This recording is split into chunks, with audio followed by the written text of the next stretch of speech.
Picture this: the sky above the Persian Gulf fills with the thunderous beat of rotor blades. Wave after wave of CH-53C Stallions in tight formation, carrying a full combat load of United States Marines. Below them, the Arabian Sea stretches to the horizon. This is not a drill. This is force projection at a scale the world hasn't witnessed in over 2 decades. Today on World Brief Daily, we break down who these Marines are and why this operation may reshape the Middle East. If you're new, subscribe right now for rigorous military analysis. Hit that bell to stay ahead. Let's start at the beginning. February 28, 2026. U.S. Central Command and Israeli forces launched one of the largest coordinated strikes in recent history. The operation was named Operation Epic Fury by the United States and Operation Roaring Lion by Israel. According to the Center for Strategic and International Studies, the strikes began at 7 a.m. local time. Strikes targeted Iranian military installations, missile production sites, and the remnants of their nuclear program. It was a systematic, layered campaign designed to dismantle the Iranian military apparatus from the top down.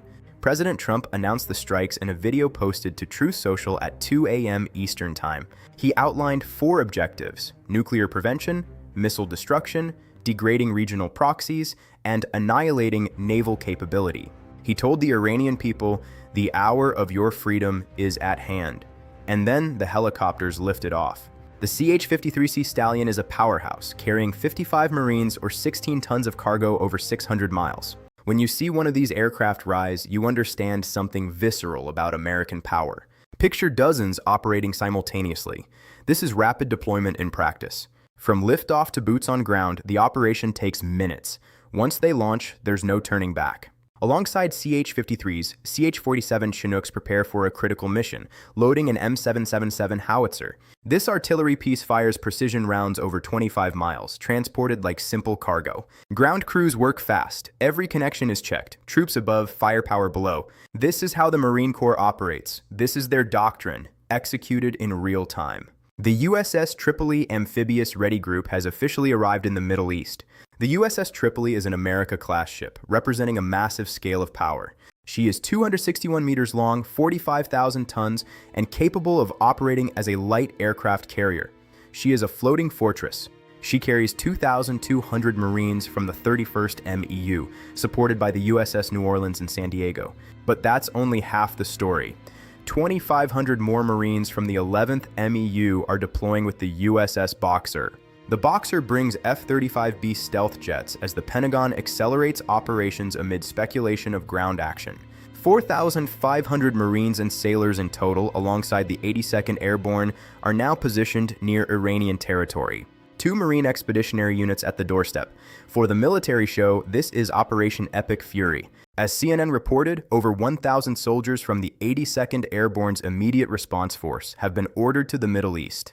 The 82nd Airborne, based at Fort Bragg, is the United States Army's primary forced entry unit, trained for parachute assaults. Their Immediate Response Force is capable of deploying anywhere in the world within just 18 hours. Major General Brandon Tegmeer has deployed to the region. These are not support troops, these are warfighters. The Atlantic Council estimates nearly 7,000 additional U.S. troops have been deployed since the conflict began.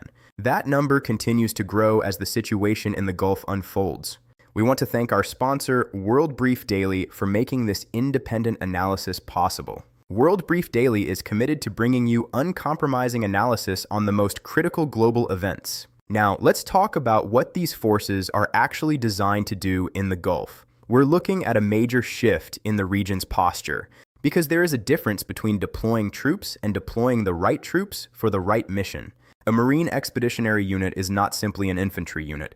It is a self-contained, fully integrated combat force. It has its own air support, its own logistics, its own command structure. No other unit in the United States military is specifically organized to launch amphibious operations of this size, scope, and scale. As military expert Michael Hackett explained, only an MEU can conduct the type of ship-to-shore deployment operations being contemplated. The MEU contains 4 core elements: unified command, ground combat, aviation support, and a combat logistics battalion. Everything they need is already on the ships. They do not rely on outside infrastructure to operate and sustain themselves. That capability matters enormously right now because the mission they may be asked to perform is extraordinarily complex. As Time magazine reported, Secretary of State Marco Rubio told a congressional briefing that the United States may need to physically secure nuclear material inside Iran. People are going to have to go and get it, Rubio said. While no ground operation has been authorized, that statement alone tells you something critical. The options being discussed require exactly the kind of rapid, precise, self-sustaining force the Marine Corps provides. The 11th MEU carries a combat record from the Gulf War's amphibious deception to leading 2004 operations in Iraq's Najaf province. These are battle-hardened units with institutional memory across decades of complex operations in this very region. The 31st MEU in Okinawa recently finished exercise Iron Fist 26 on March 9th, maintaining peak readiness in the Pacific. Just weeks later, it was steaming west across the South China Sea toward the Middle East. As reported by SOF News, satellite images captured the USS Tripoli and her escort ships moving southwest across the South China Sea on March 15th from the Pacific to the Persian Gulf in days. Make sure you are subscribed to World Brief Daily right now because this story is moving faster than any news cycle can keep up with. Our next update on this operation will be posted the moment significant developments emerge. Hit that subscribe button. And now let's talk about what these Marines found when they arrived. Operation Epic Fury has been underway for nearly a month. The results have been devastating. According to a fact sheet released by U.S. Central Command on March 23rd, more than 9,000 targets have been struck since the operation began. Iran's missile manufacturing capability has been driven to zero, with over 70% of launchers destroyed. These post-strike assessments confirm the combat debut of the Precision Strike Missile, or PRSM, capable of reaching deep into enemy territory with extraordinary precision.